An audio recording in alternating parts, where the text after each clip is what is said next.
squeak.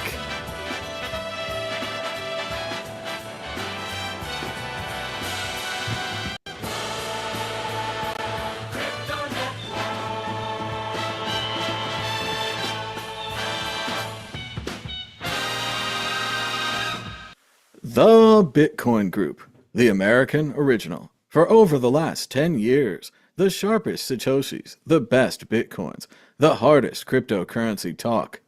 We'd like to welcome our panelists. Victoria Jones from Satoshi's Page. Hello, good Friday, everybody. Josh Shigala from thestandard.io. Best week ever. Ben Ark from LN Bits. Hello, everyone. Happy Nosta November. 4 years ago, Nosta was born. And I'm Nice. Thomas Hunt from the World Crypto Network. Moving on to issue one. Issue one, Trump's win ignites a crypto frenzy that sends Bitcoin to a record high. BlackRock fund powers US Bitcoin ETFs. So let's see. Let's just talk about the Trump thing. So Trump won. Let's go to the issue. Here we go. Victoria Jones, Trump won. They say it's good for Bitcoin. They say he's going to clarify regulation. It's going to be good for Bitcoin because they paid him, I guess. What do you think?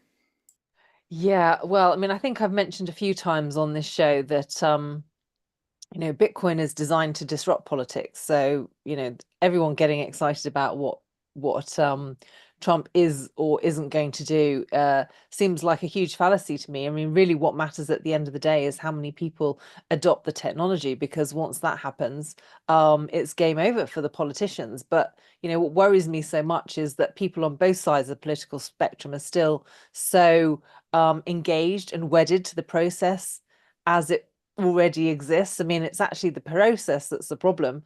It doesn't matter, which person you put in. I mean, they're both going to make regulations. One might be slightly better than the other, but it all depends on your perspective. There are lots of people who are against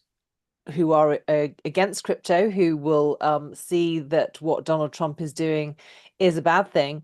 But from our perspective as Bitcoiners, what we really need to be focusing on is making the technology adaptable so that businesses can use it and individuals can use it. Once it's a form of technology and money that circulates in the economy, that's what completely changes history and changes the way in which our daily lives work. So that's the point that I'm waiting for.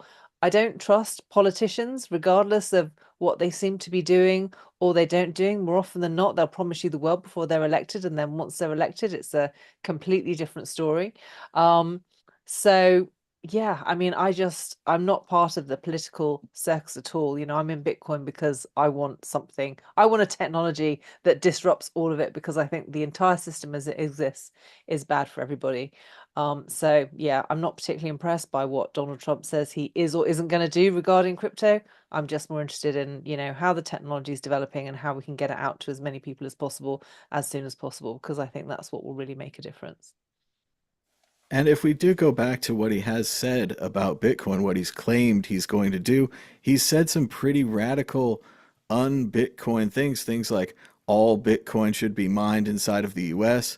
The US government should own Bitcoin, giving them power and potentially control if one day they decide to sell that Bitcoin. He said that things that are confiscated from the government should be sold, and that money then taken from the Justice Department, which is going to be a tough sell. He's also said he's going to free Ross. I'm going to talk more on that. So it's very difficult to see now if he actually does any of the things that he said. Josh Shigala, Trump won. What do you think? Oh, it's great. I think there's some very, very interesting things that are already happening. I mean, obviously, what I found fascinating is that the markets were already picking the winner before even the prediction markets were. So because Bitcoin is an even wider market, it's kind of a it's kind of a prediction market. So I found that fascinating, watching the price determine the outcome of the election way before everything else as it started to go up. It's not as consequential for a trader I guess, because if it goes up and you're buying it up, you're buying it and you get to hold it anyway. But and if Harris came in, it would have gone down, and they would have still held Bitcoin, so it would have gone back up eventually. But there are certain aspects to Trump's policies which I find fascinating. For instance, a strategic stockpile of Bitcoin is really interesting. It's one of these things where I mean I've always said governments shouldn't really hold it, but I know what that would do for the price. So I'm not gonna I'm not gonna say no. Do what you want. It's if America started build a strategic stockpile of Bitcoin, it's silly prices because every other country will do the same. There's just no way around it. You follow you follow the leader or you'll be swallowed by the leader. The other thing is that Gary Gensler can right off just let that door hit you on the way out as well. Like let it hit you, you silly old penis looking man. So yeah, it's all good news for crypto, I think. Like Victoria said, politics are politics. People are going to get in the way. People are going to do things. People are going to change their mind or lie. We never know. But the signal is pretty strong here that it's strong, that it's good, and the market's reacting to that. So I'm really happy. I think we had Ben Ark with us, but he seems to have disappeared. Ben, you there? What do you think, Ben? Trump victorious. Go ahead. Yeah, I think that I agree with Victoria. Like, we're here to make them superfluous, the politicians and the centralized forces of power in this world, and to strip that power from them over things like money production and other things they can have power over as well. Trump's a wild card, and it could go one way or the other. And I think that's the most worrisome thing. Is I get the vote against status quo, but I yeah, I do worry about obviously he's very unpredictable, and that can be dangerous.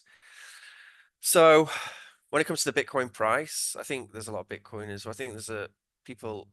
He doesn't technically. He's not a brilliant guy. Obviously, when you've seen him talk about Bitcoin, he gets a lot of his advice on the technical issues from his sons. I think just kind of think Bitcoin's cool, but he has more recently talked a lot about shitcoining. So my bet would be on him shitcoining over Bitcoining.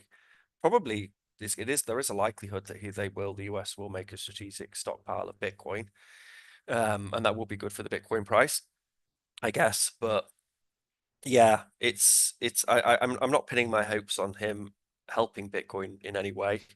And like you say, if he has these delusional ideas of how Bitcoin should work, in that Bitcoin should be made in just the US, I kind of feel that he'll probably shitcoin, and then other countries might be drawn towards Bitcoin because of that. But I hope that Josh is right on the strategic stockpile. And we're, a lot of I don't know, I suppose the positive momentum which people want to happen via Trump being elected on Bitcoin is really in the hands of his bratty sons and whatever they tell their dad to do, I guess. So we'll see. It will be interesting to see what happens with Trump's crypto project, World Liberty Financial, as he launches his own coin. But I think we're going to talk about that in a later issue. For now, obviously, the price of Bitcoin and several altcoins has gone crazy, completely gangbusters. But we'll now turn to the Bitcoin predictor ball to find out the future of Bitcoin. Exit question: Victoria, will the price of Bitcoin be higher or lower this time next week?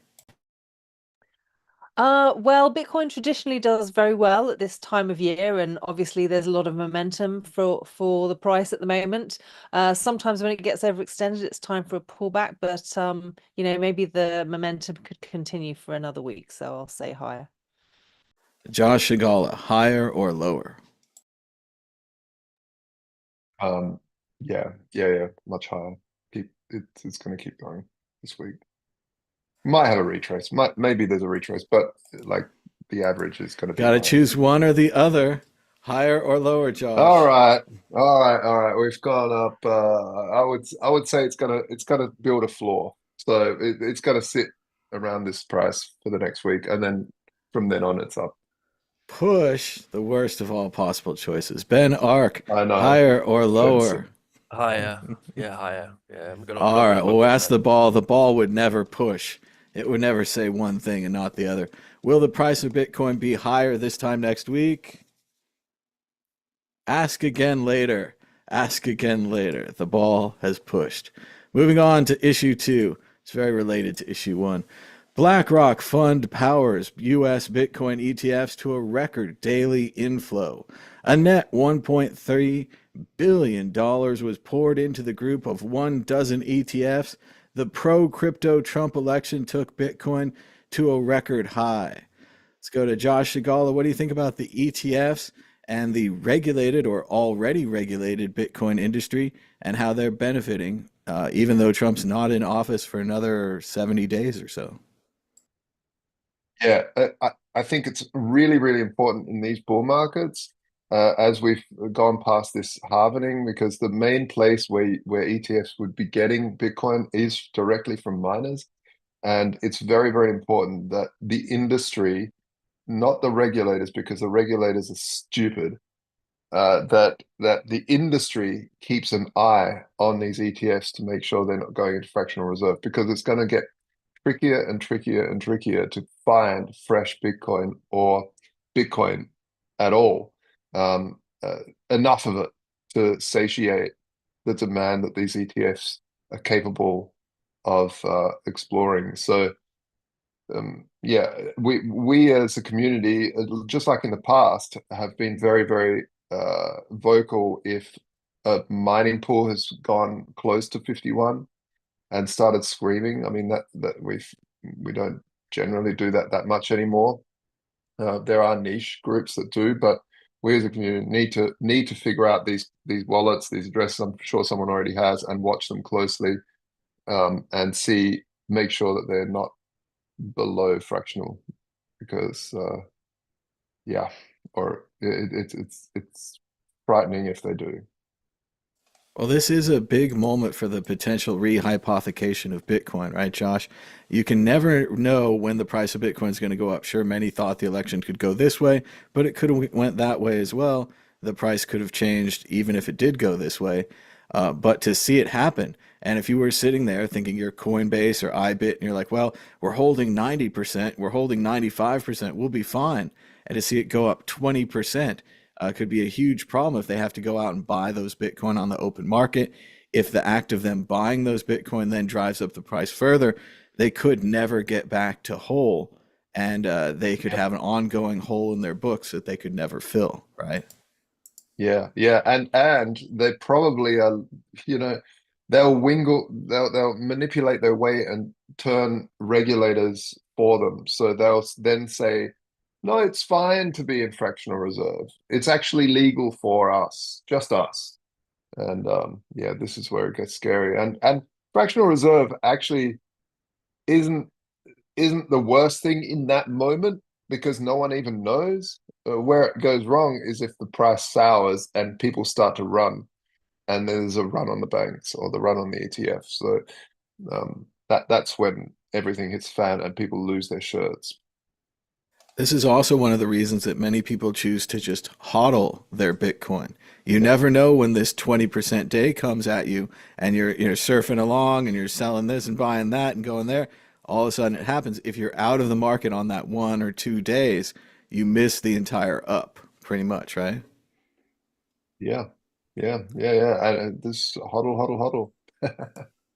Let's go to Ben Ark. What do you think about the ETFs? Perhaps holding all the Bitcoin and then seeing huge inflows from the investing market. Yeah, it's not good. And of course there's the worry that they end up fractionally reserving. But it's just a problem we're going to have to overcome. I think people will overcome when they will have that experience of, there will be some of these ETFs where there is a hole in their books, and there'll be some big scandal. and then more and more they'll realize this thing isn't that hard to hold themselves, and they'll just hold it themselves. But yeah, the institutional investors have. It's one of the things we wanted to happen, and then when it happened, there was all these unknowns which we hadn't really thought through, where it wasn't necessarily a good thing. The ETFs being involved and the amount of power and which they suddenly have within our Bitcoin ecosystem, and the Michael Saylors of this world who then go onto television and represent Bitcoin this way or the other way. So yeah, just got to watch it play out. Hope people don't get stung too much, and it's only going to ramp up. Like, the world's suddenly woken up to Bitcoin and they want it. Investors want it. I'm seeing it in because we're doing a raise for LMBitSync, and I'm just seeing all these VC funds suddenly switching to wanting to have Bitcoin and Lightning companies on their portfolios, which is great for the Bitcoin ecosystem. But yeah, there's a lot of money suddenly turning its eye to Bitcoin, and that they need ways in which to invest in it, and the pension funds and whatever else, they don't have a choice. They have to use these ETFs. So I mean, they are regulated, and they are, I don't know, hopefully they'll not have a fractional account, but who knows. Well, and that's why for many years Bitcoiners have argued that they should have these things, that they should have Bitcoin connected to the financial markets so that great inflows of capital could flow into Bitcoin. We're seeing it now first with the ETFs, then potentially if there is a United States stockpile of Bitcoin, as Josh was talking about earlier, every time they buy Bitcoin, they would get less Bitcoin for their money. The first billion would always be the best buy. And we would see this with other companies and other countries continuing to drive up the price of Bitcoin, but leading to more Bitcoin held by these institutions which aren't going to use it, aren't going to send it around. So it is interesting if Bitcoin succeeds by becoming valuable, or if it succeeds by being sent around and used as a protocol, as a currency. Victoria Jones, what do you think about the ETFs? Huge celebrations after the Trump win.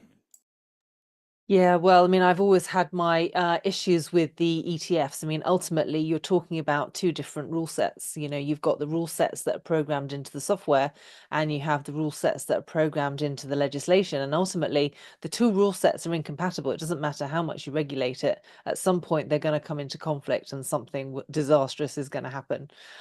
So that's my prediction. I don't know when it's going to happen, but it is going to happen at some point. Whether or not it's about these ETFs having some kind of reserve account that gets broken over the fact that you can't create more Bitcoin when you need it to, and if something breaks in the financial system and someone's been cooking the books, which has been known to happen not infrequently, suddenly the tide goes out and everyone sees who's naked.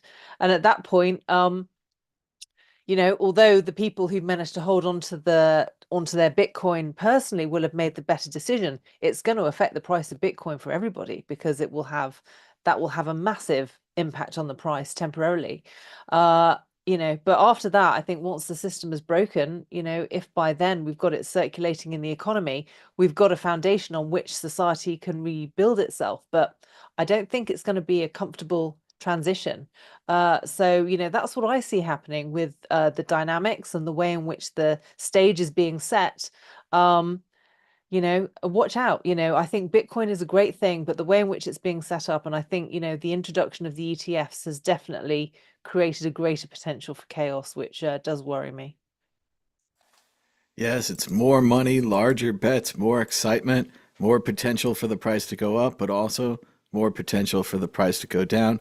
And it'll be really funny if one day the government bans Bitcoin and suddenly these banks have all this Bitcoin on their balance sheets that they suddenly have to sell at bargain prices in a fire sale, because the government changes their mind on this thing that they really don't understand, that they think is a store of value, but is actually many other things in disguise.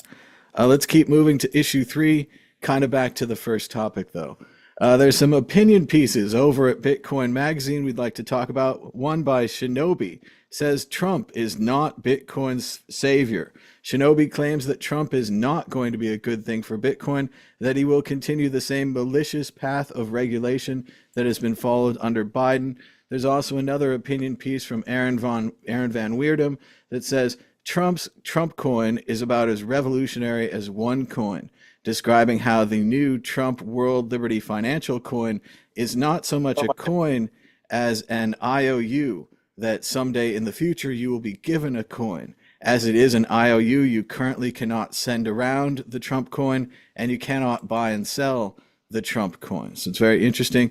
There's also been some discussions about Ross Ulbricht, but let's start with just these two opinion pieces. Ben Ark, what do you think about Bitcoin Magazine first? I applaud them for having opinion pieces that I don't think they agree with and for putting out this thoughtful information. But what do you think, Ben?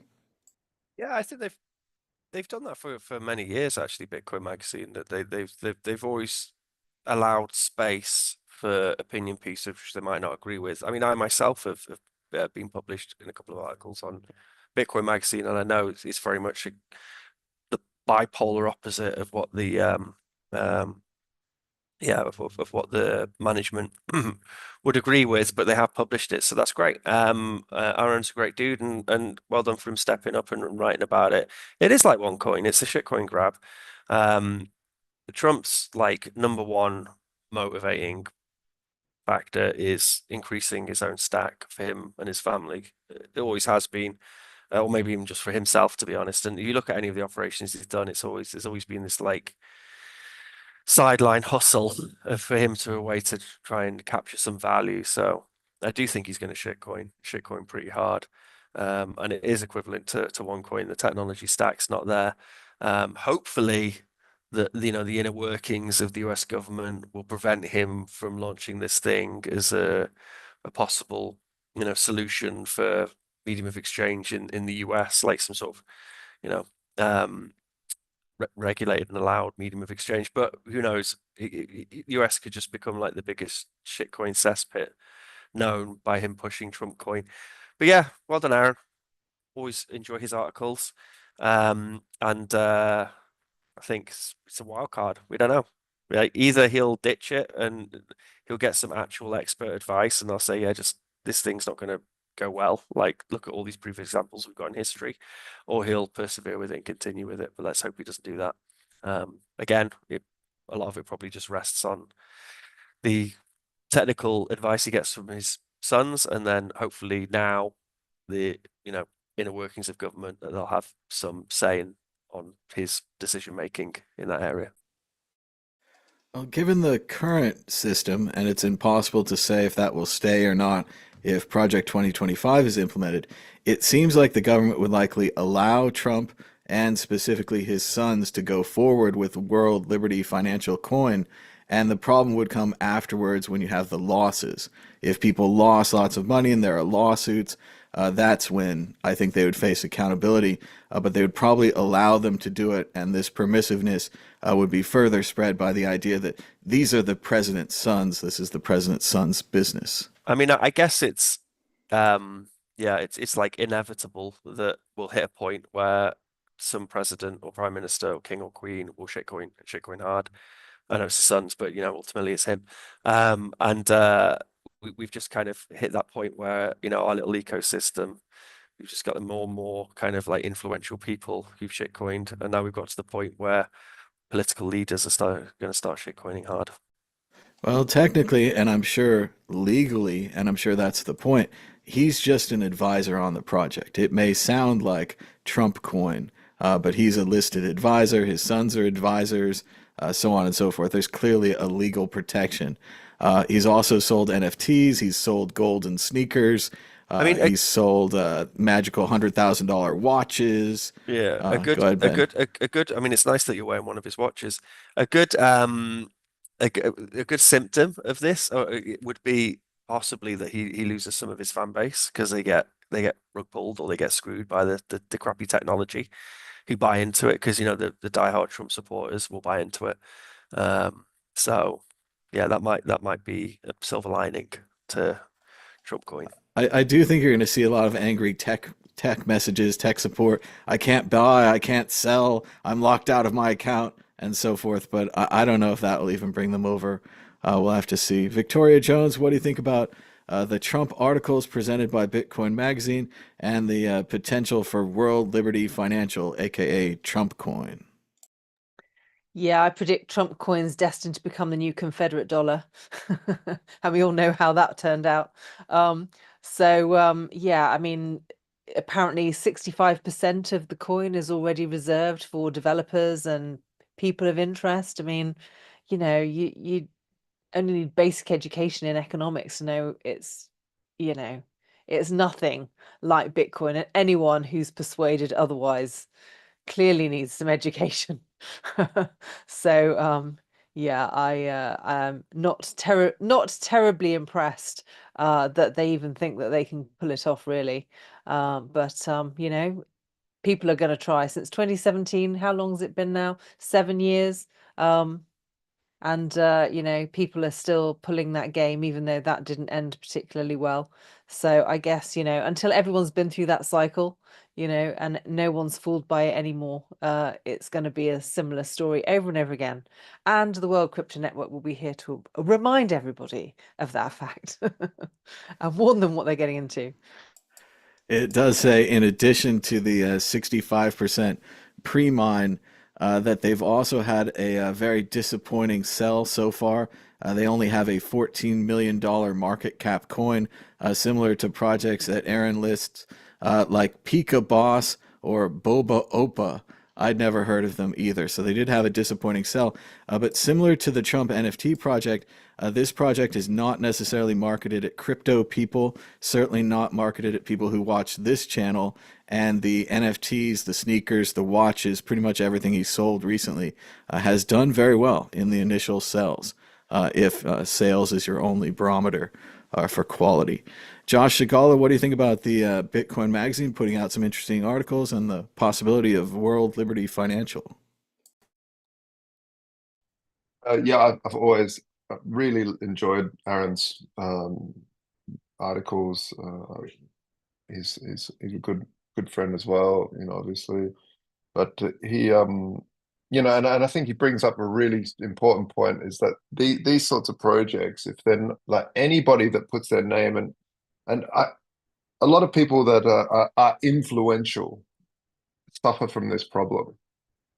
Specifically, actually, it's the worst in the crypto industry because if you're an influencer in the crypto industry, you have to be sponsored by someone, or you have to push some projects because you need to earn a buck, and you inevitably do that badly because some of these projects fail, or a lot of them, like any startup.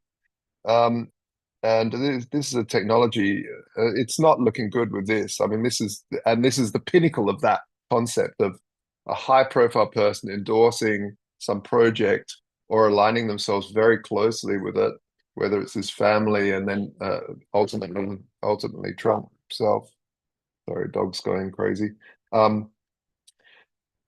it's not good because yeah, like the panel said, if as soon as it goes, it's all good on the way up.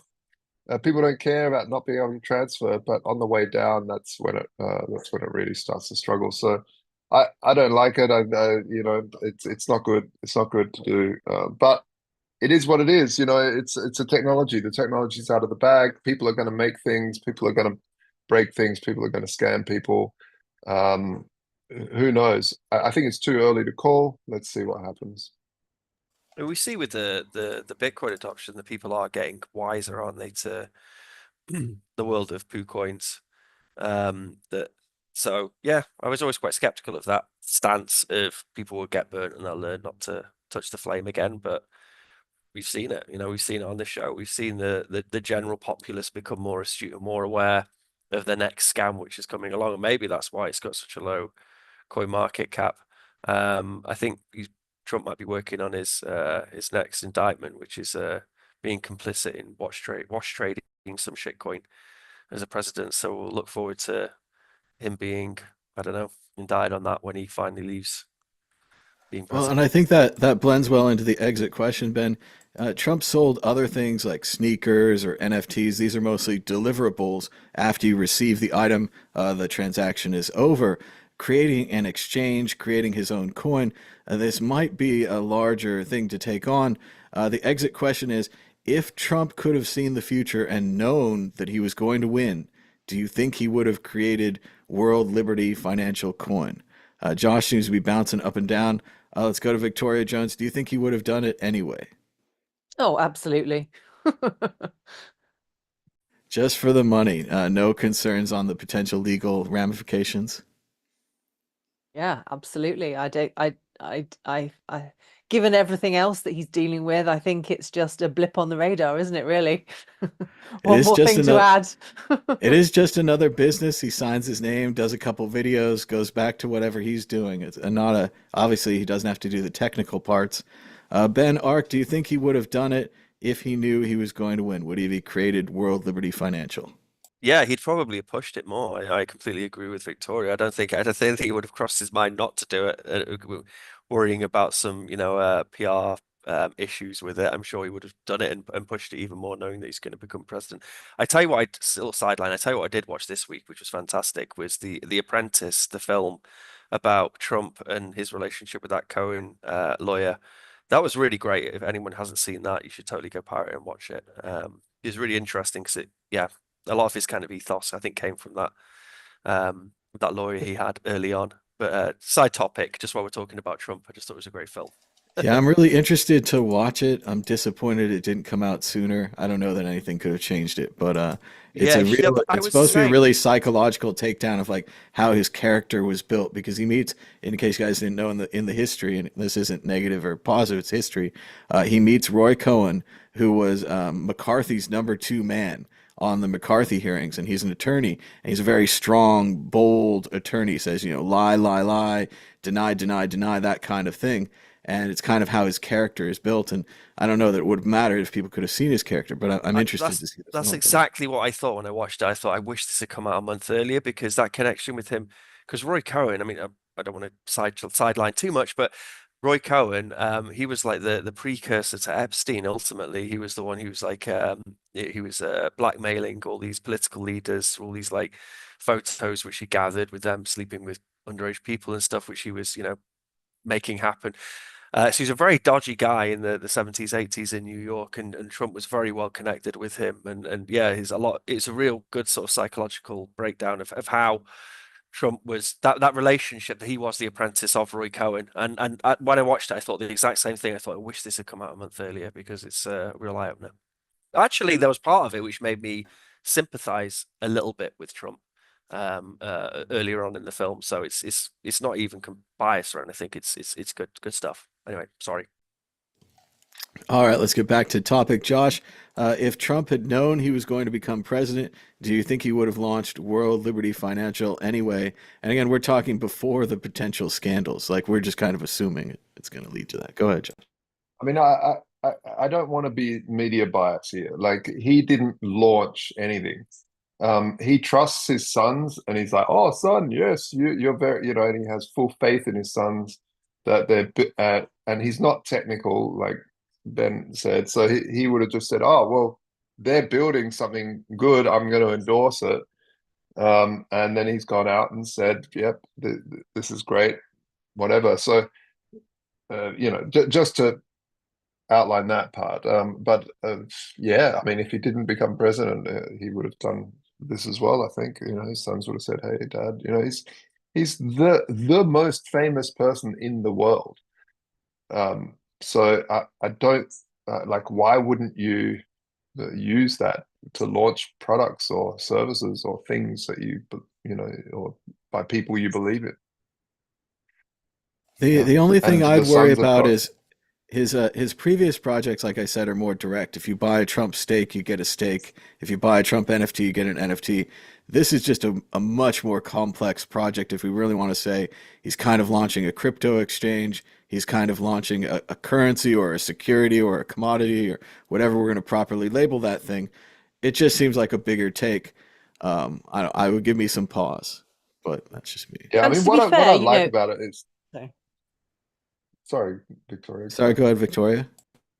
No, I was going to say, to be fair, if you accused a corporate director of saying, well, his son's, he didn't really know what his employees were doing. I mean, it wouldn't wash really. I mean, company directors get fleeced for that all the time. As the company director, you're meant to be responsible. You're meant to be having some kind of understanding of what your minions are doing. So I don't think he can get away with that argument, really. And no one thinks he's the technological lead on this, or that he's reading the white papers, or that he really has a strong involvement. But at the same time, when they read about it, they're like, oh, it's Trump coin, or oh, he's making the speech for the coin. There is the implication of strong involvement, which will likely come up in the potential lawsuits when people say, I invested because I believed in this person and I believed he'd be involved day-to-day operations, like it comes to his desk, and he checks everything Like all off. those celebrities with FTX, you know, Is it? if Yeah, it's the if same they endorsement. get into Yeah. trouble and they didn't understand it, they had to take the flak for it. I don't think Trump gets a pass on that at all. In fact, I think it's worse to give him that excuse. He doesn't understand it. It's just like, well, you should at least understand the basics or understand the implications. If it's something you don't understand, you at least do some homework on it. I think just saying, well, his sons are responsible, he doesn't know what's going on. Yeah, Well, and you're I not going to hate get to away with play that. I hate to play the other side of this, but to be fair to Trump and to be the devil's advocate here, literally, the FTX disaster showed us the collapse of due diligence. People who trusted these major firms to look behind Sam, to look at the accounting structure, to look at the HR structure, to look at the details of what they were doing at FTX. There was no details, there was no due diligence, and these are the greatest investors in the world. And mainly what it seems like is after the first big firm went, and I'm not even naming names here, they just followed every other big firm. So I think that's Yeah, very dangerous. but can Trump play Fortnite while pitching this? That's what you want to ask. I don't know. I don't think it worked, but the Democrats had AOC play Walls on Twitch, and they played Madden and such. I haven't watched, but I hear they're very bad Oh, Madden players. so, No one scored a point.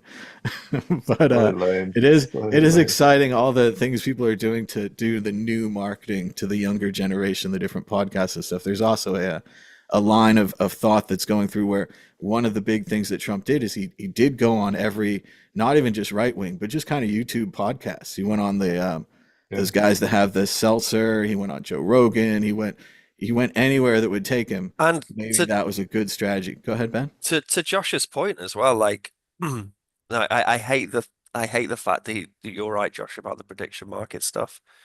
But you are right, and prediction markets are incredible things when you watch them. And you watch that prediction market, and him and Camilla Harris kind of popped up, and she was tagging alongside him. And then as soon as he started doing those long form podcasts, he just went up, And then Camilla Harris went down, and it really resonated with what I personally would have taken as the zeitgeist of that period of Trump becoming more popular, and it was just having the guts. It wasn't even like the quality of what he was saying on those things. It was just the fact that he would sit down and talk for 2-3 hours on one of those podcasts. He just gets away with a lot, man. He's like Look, and I, fundamentally, yeah. Sorry, no, Ben. go on, Josh. Didn't mean Sorry, to I cut was you going to off. say anything good here. Fundamentally, the problem was that Kamala was running on the campaign of hate Trump. That was it. If you don't like, it wasn't like I'm such a good candidate, I'm brilliant, because she was crap at talking. As soon as you heard her talking for a little while, it was the same. Like it was just boring and annoying, and I hate to use the term because everyone does, but word salady. And it just became monotonous and boring, so you just switched off, and she sounded stupid. Well, So you don't, whilst Trump is a good talker, and he yeah. can actually have an interesting conversation about whales and things in the about other stuff, and he's comically funny, so it's just more likable, and that's I think I think fundamentally it's what lost it's and it's made him more popular. he's himself. Like whereas like the biggest issue people have with politicians, you don't really know who the politician is. Whereas is Trump Yeah, is even if he's bad, he is himself. Like he's just talking shit and you know, um, and he's exposing his flaws as well. And she should have just done it. She should have just gone on these long form podcasts. I know the Joe Rogan guy wanted her on, and yeah, she should have just been herself on a podcast, and she totally, would have had a better totally, chance of winning. But maybe this is I yeah, hopefully totally. this will encourage other politicians in the future to be more transparent and do these long, because it is good when you sit down and listen to someone for 2 to 3 hours. You get more of a handle on who they are. Well, I think we Yeah. also need to take into account that she had, because of the Biden situation, one of the shortest campaigns in history, about 90 days, and that Trump has been a popular public figure for 30 or 40 years. It's like Kamala had to run against John Travolta.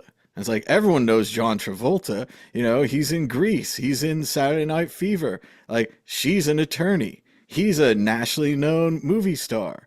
So I think that's a little tough. And then Josh got to watch out there. I'm not sure if she, I mean, obviously she's not the Trump communicator or whatever, but I do see some like hints of idiocracy here sneaking in that, you know, when she speaks, it's word salad and confusing. But when Trump speaks in the new language, it's easy to understand. I think we're getting dumber here. I think But that's, she you know, you can't we'll worry She about that a was little she's bit. literally bad. but she's back. She She was also, bad. like every politician, she backpedaled on political beliefs or whatever just to get votes or to further her political career. So you just can't. It's like it's an anti-politician vote, isn't it? Like the people who voted for Trump.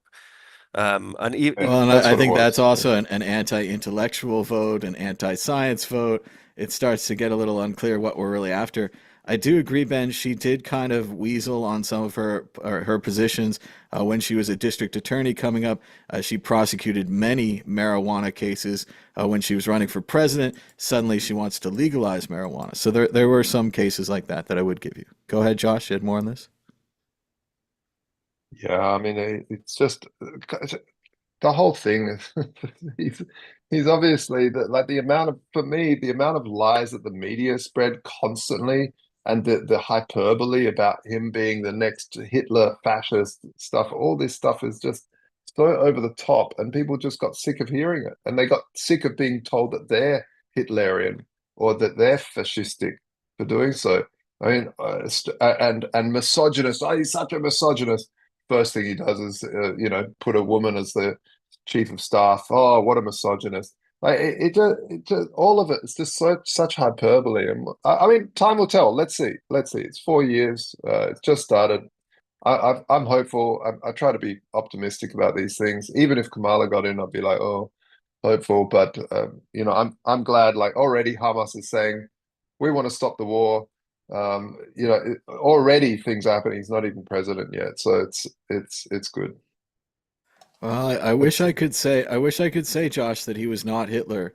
But the first speech that he's made so far and his first act, he said that there's an unlimited blank check for the rounding up the immigrants program. So I don't know what's going to happen, and I hope for the best. And obviously, it's been really easy in the past Illegal when immigrants. you round up, well, when you round up, you know, millions of people, put them in camps and send them back to governments in countries that don't want them, places they've never lived in their lives. That's really turned out well in the past. So I'm curious to see how it turns out. But like you say, we'll have to see how it turns out and how it raises prices on vegetables and other things.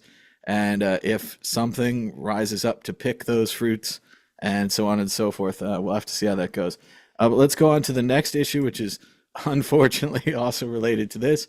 We're just kind of talking about the predictions in the future. Obviously, President elect Trump has made several speeches to Bitcoiners. He's made promises to Bitcoiners. Allegedly, according to a tweet, he has pledged this to Ross Ulbricht's mother, which I will remind you, he did pledge at the end of his term last time that he would pardon Ross Ulbricht. But let's get down to it. Will President-elect Trump free Ross? I ran a little poll on Twitter. We got 57 votes, 70% yes, he will free Ross, 30% no. Going to the other side for how fast it will happen. Similar amount of respondents, 47 votes. 25% believe it will happen in zero on the first day. 34% believe it will happen within the first 30 days. 17% believe it will happen in the first 100 days. And the similar number from the other one, about 23%, believe it will never happen. Let's go to the panel. Victoria Jones, straight up, will Donald Trump free Ross Ulbricht? I have no idea. It could literally go either way and shock everybody. So, yeah, I have no idea. I think it would be a difficult thing for him to do unilaterally, considering that Ross was put in jail through the court system, unless he's, I mean, I know he might be president, but how much power does he really have to override all of that? And it's like, I mean, I remember the last time that he was elected, he made all sorts of made all sorts of promises about releasing the JFK files, and there was lots and lots of talk about it, but then it never happened. So I don't know really. He talks a good game, but I prefer to see and believe results. So I'll be very interested to see if it happens. Now you're counting on the promise of a politician here, right? That's going to work out. Exactly. Even just generic politician, not even this specific politician, even generic politician, it would be hard to take. And although many on this show are familiar with Ross Ulbricht and his background, in the media and in the court system, he was tried as a drug kingpin. He was accused of attempted murder, even though they didn't use that as part of his sentencing. So it's not just as easy to say this guy was a Boy Scout who broke bad laws and allowed people to trade large amounts of cannabis without large amounts of violence. It would be great if we could say that if the case was clean, but obviously the case is more complicated than that. Ben Ark, will Donald Trump free Ross Ulbricht? He has been in jail for quite a period now. I'm not like, I think, I was all about free Assange until more recently, obviously, but the with the free Ross thing, I was always very conflicted because I don't know, he kind of seemed like a bit of an asshole. The way he treated some of his chronic pain and some of the other admins in Silk Road. But he's been in jail a long time, so it might not be political suicide when it comes to freeing him. Like he could arguably say the kid's probably learned his lesson, and we need, his talents elsewhere. And I did say that I was going to free him, and so he could possibly do it. I was interested in your poll. I was wondering whether, because I was building some polling stuff for Nosta, and I was just thinking, Josh, like if they had to pay to vote on the poll, and then if they won the poll, they would get an equal share of the total amount. Would that be a prediction market, Josh? Oh yeah. You basically, the winner wins the other side of the bet. So you could Um, have it so like you could have a poll on Nosta and like the same poll and it costs 1,000 sats to enter. And then if you are on the right, if you answer correctly, then when it happens, you then get like the sum divided by the amount of people who voted on that thing. That'd be cool. No, not necessarily. It has to be weighted, time weighted as well, because as you get closer to finality, more people have more information. So it's not fair to vote the last minute when you know that someone's going to win, than at the beginning when no one knew anything. So Well, the yeah, cost So would be as more time to gets the enter. poll closer, is constantly adjusted by the buys and sells. And like Okay. Josh said, so when Trump was up 70% on the prediction market, if you were buying Kamala at 30 cents, you would win that 70 cents from the other side. Whereas the Trump people with their 70%, they were only going to win that 30%. So your win is determined by how difficult the market is. Like Josh said, when it got close to the end, it was like 99% to 1. But there's still that chance if you bought that 1% and the returns turn out wrong and they get new returns from this district in Philadelphia and it flips the whole election, just like a football game. At the very end, 99% prediction can swing the other direction to 100%. You could make an incredible buy. So it's that yeah. aspect of the But prediction it would be markets. cool, wouldn't it, to have like a paid poll prediction market just in an Oster thread. Just embed it in Yeah, your social totally. client. And Yeah, I think it would the be, more you can reduce it's, the barriers to entry and make it easier for people to participate in So prediction yeah, markets, I think the better the markets will get, the more people would enjoy them, that'd be the more sick. smart money that you draw to the poll. Because the problem is, if there's no smart money, then the poll's not going to be smart. It's just a bunch of dumb money. So, yeah, Sorry, was just thinking yeah, about it when you're and talking. but do we yeah. ask everybody? Are they going to free Ross? Josh, what did you think? You Let's did go to not. Josh. I talked to Lynn a few years back, just before Trump, like just after Trump conceded the election or whatever, Biden got in. Um, she said she had it on good knowledge from insiders that he was this close to pardoning Trump and pardoning Ross. And unfortunately, with the whole election scandal, his whole team was like, "What? I think that it was stolen," and then all the focus went on that. So she thinks it is. A lot of people are here talking about like the first on day one. There's no way on day one. Traditionally, presidents pardon people at the end of their terms. So if anything, it'll happen at the end of his term, which is another 4 years away. I see a very. I think it'll be absolutely something that crosses his table and that he will probably do, seeing as that he wanted to last time. I don't know how much weight to put on that, but I think that he has enough people around him from the libertarian side of things and people that have been campaigning for Ross for a very long time, that including Vivek Ramaswamy. He made it one of his major running points while he was running. So yeah, I think it'll happen, but probably at the end of the term. Yeah.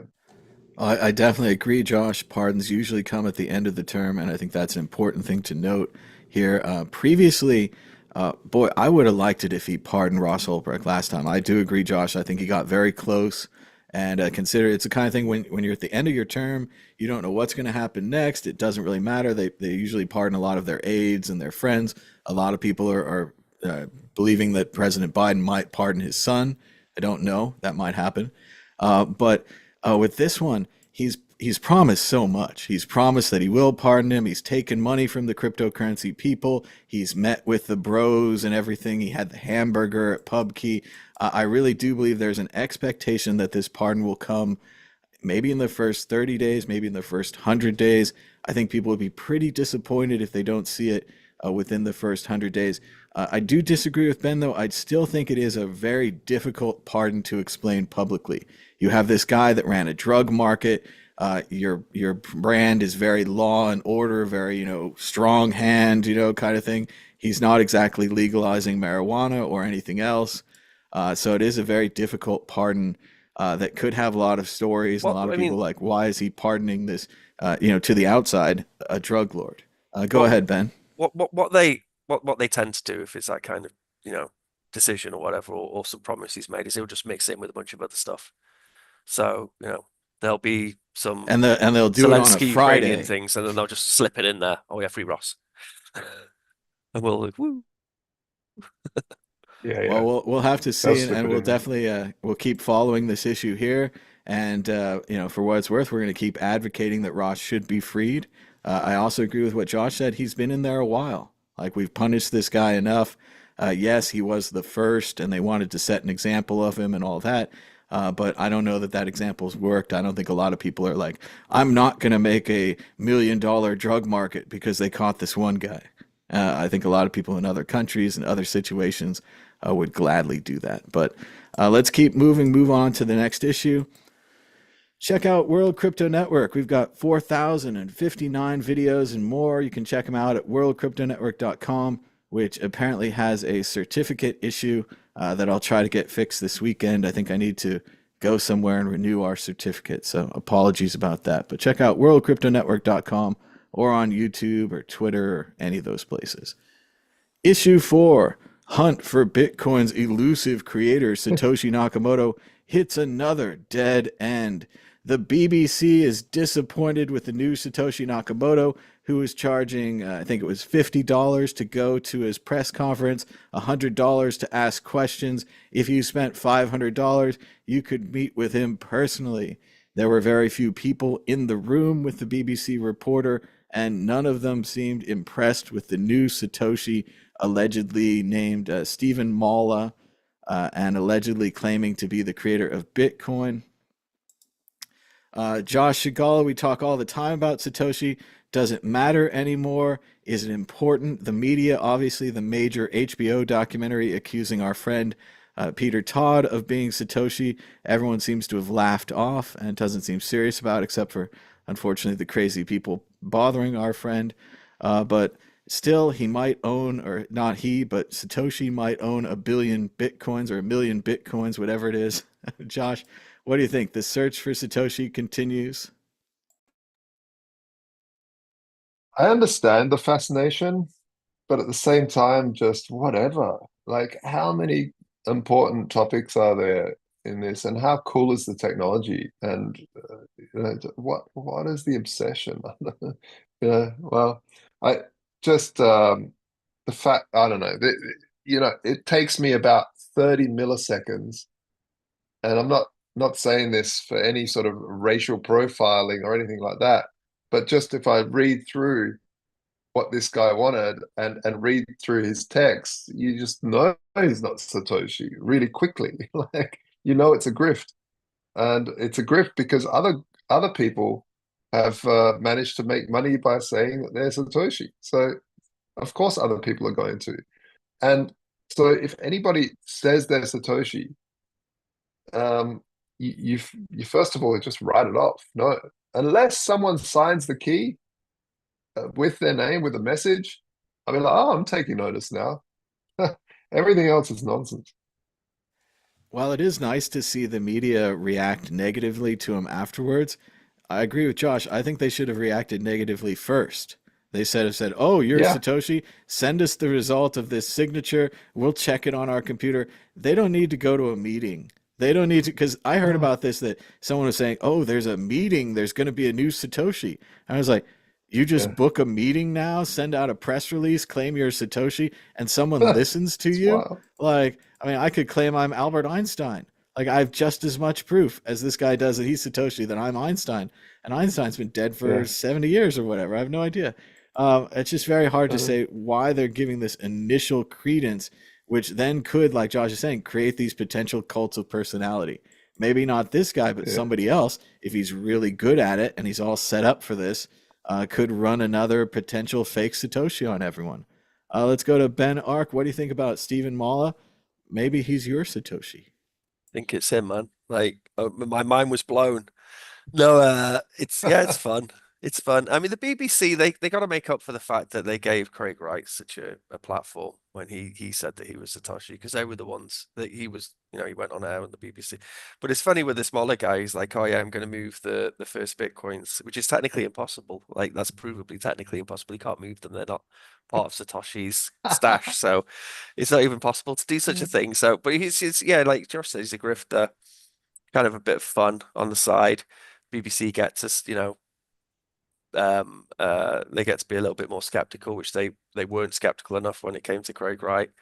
I want to meet the guy. It'd be cool if we had like a Satoshi conference and it was just all the Satoshis just on panels talking about how they're Yeah. Satoshi. It'd be sick. We got enough of them now. Yeah, yeah, Um, yeah. yeah, That would be Totally. a That'd great be panel if you great. It'd had be like an Peter Elvis Todd, Adam Elvis Back, impersonator. Dorian yeah, Satoshi Nakamoto, and Craig Wright, and then this new Mala guy. Like, what a great panel that would be. yeah. It'd be so good. You could ask them all the same questions. What was it like to invent Bitcoin?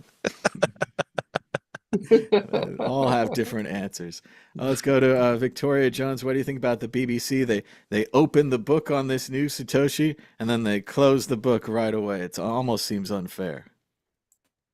Yeah, it reminds me of the Aesop's fable of the boy who cried wolf, isn't it, really? I mean, after a while, I mean, there was a load of drama when they discovered Dorian Nakamoto because, legitimately the US government was looking for whoever created Bitcoin. They understood straight away, it was actually illegal to create a new form of money in the UK when Bitcoin was first invented. So they were on it straight away. And the fact that so many people were kind of going, well, Bitcoin has no future because the government will shut it down. It's like, dude, they tried to shut it down and they failed. Don't you get it? But people forget those news stories. And so, it was a long time ago. It seemed like a storm in a teacup. Then everyone forgot about the story. And then all of a sudden, Bitcoin took off. And it's like the two stories weren't connected. I mean, human beings are just they forget such things, especially when it's not important to them. So, yeah, I think there've just been too many of these stories now. And the thing is, even if you found the right Satoshi, the real Satoshi Nakamoto I mean, look at Peter Todd. He's already said he's had to go into hiding because he feels threatened. the real Satoshi Nakamoto would be nuts to tell the world who they were. I mean, and I think most people understand that now. And for Bitcoiners, it's just not even relevant. So yeah, I don't think there's, I don't know.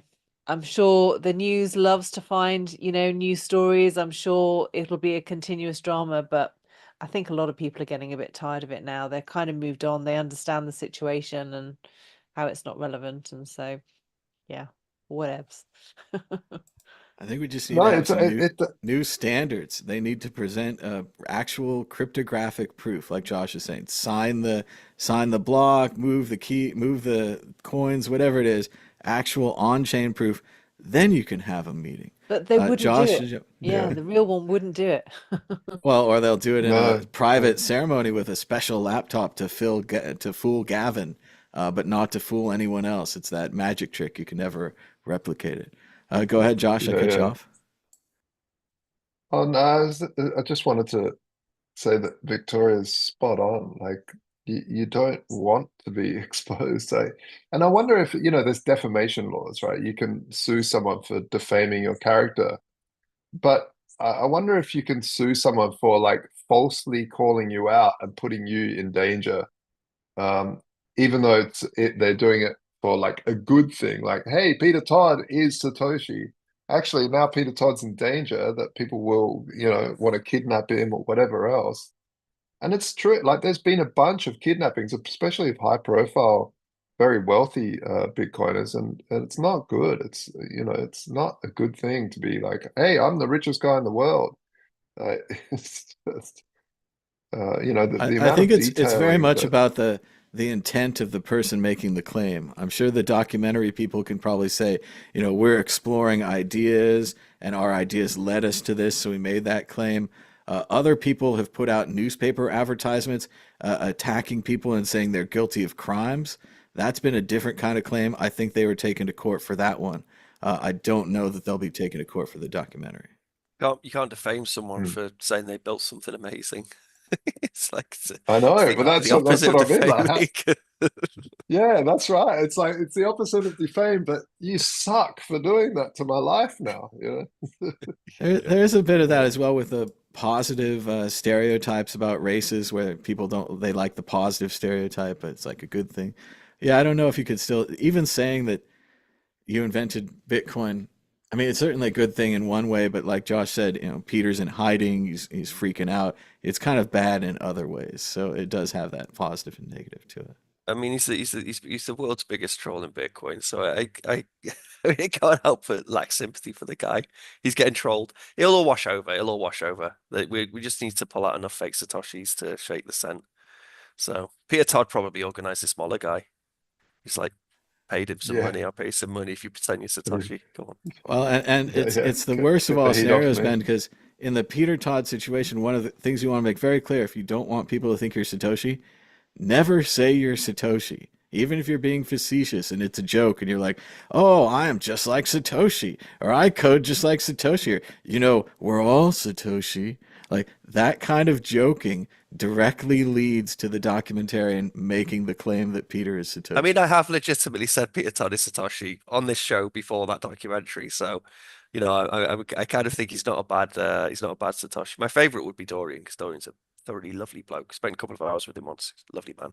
But yeah, Peter Todd could be Satoshi, but yeah, Well, doesn't Dorian's matter. the It doesn't best matter. because he's the invisible man. He could fade into the background on this thing, and then, God forbid, 20 years, whatever, he passes away, and he releases some kind of a dead man's letter, and it comes out that I was Satoshi the whole time, and I fooled you, fools! Ha ha ha ha! Yeah, I just in that conversation because he started out and he was trying to like talk himself down on his technical expertise. And after about 2 hours of talking to him, I realized he was like a legit dude, like a legit developer into telephony stuff. And we were talking out over hardware things. We exchanged email addresses. And by the end of the conversation, I walked away thinking, that fucking dude Satoshi. Dorian is Satoshi, but there we are. There's also something where you want to believe it's Satoshi, especially if you've met the guy and hung out with him. Like there's Yeah, probably he's be like a nice old like Japanese Adam dude. back. Like we've had dinner with Adam back, and it's like I've had dinner with Satoshi. Ooh, that would be cool. But probably not him. Probably not someone that we've met. that would make very little sense, as Victoria was saying. But we've got to head towards the end of the show, so let's go to prediction or story of the week. Victoria, do you have a prediction or story of the week? Go ahead. Well, my story of the week is I was in Italy last week. It was half term over in the UK. So, yeah, I went over to visit the Vatican and the Colosseum, and I went on the Amalfi Coast and saw Pompeii and saw Vesuvius. So it was a very active week. In fact, I've had a very busy summer. It's been very difficult for me to get back on track with some of the projects for my website. But I'm happy to say that after all this relaxing, I've recouped my energy and I'm ready to go. So I'm working on some stuff now, working on some new videos and my next newsletter to come out. So hopefully I'll have an announcement next time I'm on. That sounds like a great time. Italy is lovely. Josh Shigala, prediction or story of the week? Go ahead. Yeah, so we launched the V4 vaults with the standard, which is really, really great because now we're the first protocol where you keep your private keys. You don't need to do it, give any third party your private keys. You create a smart vault in a contract. You use that as collateral to borrow against 0% interest. But what we do differently is that that collateral can now be sent to dexes as liquidity, sloshing back and forth and earning those trading fees. All the while, our contracts track the value of those positions, and so you can still borrow against that value. And so for the first time, you can have your wrapped Bitcoin or anything else actually. You continue holding the keys. You've got full control. No one else does. It earns those trading fees and from slashing back and forth on dexes, and you get to borrow against that value. So it's really, really cool. Check it out. We'd love your feedback on these contracts. Obviously, it's an EVM thing. It's on Arbitrum. So if you're a hardcore Bitcoiner, you're not going to want to try EVM stuff. But if you do like to try out these things, give it a go. We'd love to get your feedback. That's at thestandard.io. Very How's that cool, work, Josh. Josh? Sounds Do great. they, that sounds cool. Yeah, how does it, how do they not rug pull? Is it like time locked, or do you keep an eye on the keys to make sure they're not sending the Bitcoin out? How does No, it so work? basically the smart contract sends these things into the Uniswap contract. And so the smart contract holds the keys and you hold the key to that smart contract. So nobody else can touch that smart contract, and it's been audited and stuff like that, so that people can see that. And and the Uniswap liquidity pools work in the fact that when someone buys, you just end up with the other asset for a little bit, and then that asset is placed in right near the spread, and it just keeps going back and forth. And then when you pull that liquidity out, it just removes it from the Uniswap pools back into your contract, into your smart contract, and you can put it back in your MetaMask, if that makes any That's cool. sense. Yeah, I mean, it's Yeah, all it's that stuff's wild. dead Like, complicated and hard, but that's cool as fuck. yeah, what I like this is what sort of frustrates me with hardcore Bitcoin maxis is, um, we all go on about take your keys off of exchanges, off of centralized exchanges. It's super important. And what's the fact that people manage to make these liquidity pools and working dexes, working decentralized exchanges is such a great big move towards getting rid of centralized exchanges. Yeah, I don't know. Maybe there are some on Bitcoin right now, but the fact that this stuff works, and yeah, it might not be super decentralized, that's arguable if Ethereum's super decentralized, whatever, but it's more decentralized than Kraken or Coinbase or anything like that. So it's a step in the right direction, and I love the fact that you can permissionlessly just interact with these smart contracts that have all from Uniswap, and be able to code on top of that and build these things. So now you can have collateral actually. So it's almost like you've got negative interest rate when you're using the standard, because you're earning a yield from your collateral while you borrow against that collateral at 0% interest. And yeah, it's fascinating. It's really, No, really it's cool. amazing stuff, man. Well done. It's great to Yeah, I mean, thank it's you. great having you working in that. I mean, obviously that world is like full of scammers and shitcoins and blah blah. But there are legitimately people like you who are really know what you're. I mean, you're Josh motherfucking Glassbook Segala. Like you're the person people want to be working on this DeFi stuff. So no, I wish I could like dedicate more time to like understanding it, but it sounds really good. No, well, we need your brains sitting there on doing all this amazing stuff you're doing in LM Bits. I hate this to be a kissing session here, but what you've achieved with that and Noster is sensational. Just I love the idea of prediction markets in Noster. Bring it on! Like Yeah, just the the poll fact that you thing's can have a cool. proper poll. Yeah, Yeah, because a poll just anytime you see a poll on X, it's just sucky because it's just an echo chamber. Whereas if that was a true prediction market, people would think twice and go, "Oh wow!" And the smartest person who actually has inside information will go, "I can make a pretty penny right now by just because I know the truth." So it stacks the odds in the opposite direction. Um, it's just way better. Yeah, it's awesome. yeah, it's the All tooling, right. isn't it? It's like just getting the right tooling. But no, Let's go to Yeah. Ben Ark for a prediction or story of the week. Go ahead, Ben. Story of the week was the formation of prediction market polls on the World Crypto Network, which will change the world, and they'll be all over Noster. And it'll be as easy as sending a zap. You'll just click, yes, I want to place on my poll, zap, boom, done. And then if you're lucky and you hit the right answer, then when your Oracle says, yeah, that thing happened, then it'll pay you. But on Bitcoiners, man, like Josh, the amount of Bitcoiners with the eCash stuff, like they give this eCash thing a free pass, which is it's like centralized. You're giving someone your Bitcoin, and they're just this random centralized body is giving you something they claim is worth Bitcoin. Um, they, you know, they talk the talk when it comes to decentralize everything, but often with the eCash stuff, I'm like, just use Ethereum, just use Monero. Like, they're better Yeah. solutions for what you're trying to achieve. They exist. And yeah, okay, they're not Bitcoin, but they're far more decentralized than this eCash shit you're playing around with and giving props to. No, So, totally. Yeah. Yeah. um, but anyway, so yeah, I Perfect think is the that's enemy of good. hmm? Perfect is the enemy of good. Perfect enemy of good. Yeah, absolutely. Like, Yeah, so that there's no such thing as perfect, and you've got this good thing that's pretty decentralized, and you can use it. yeah, for what you want to use it for. Yeah, totally. Yeah. Um, yeah. So yeah, story of the week is that, I guess. And also that we're grinding hard trying to get LM Bits to V1. That should be in the next month, V1. That's exciting stuff. And that's it really. Wow. But I really want to check out the standard stuff too. Gonna look it up, play around with it. Well, hopefully everyone's gone now because I'm going to talk. It kind of seems like the world is a Jenga game, and all the pieces are connected, and there's consequences and things that you don't know are going to happen when you knock those towers over. We've seen in the past with Mao Zedong during the four pest campaigns, when they tried to eliminate the sparrows, they failed to take care of the crops, leading to the Great Chinese Famine, which was not intentionally caused by Mao, but did lead to the killing of 20 to 30 million people.